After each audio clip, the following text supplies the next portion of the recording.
Hey guys, in this video I'm going to show you how to insert line in LibreOffice Writer. Now the simple way to do it is by clicking this insert line button right here. And once it's done, you can see the tools here at the top.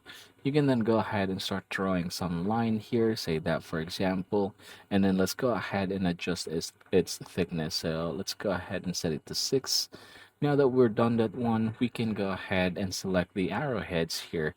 So say for example, I want to start with this circle right here, and then I want to end, say for example, of this diamond. Now that I've done that one, I'm gonna go ahead and choose here different choices for lines. So you have these lines right here.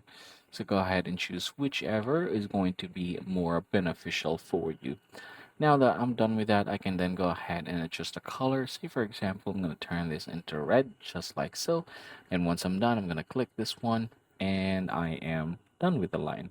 Now, if you want to make some adjustment later on, you can click on the line once again, and this one here, and then you can drag this diamond or box here, and then you can go ahead and shorten it, just like so, make it longer, or even adjust the angle of the line. So yeah, that is the easiest way to insert line here in LibreOffice Writer.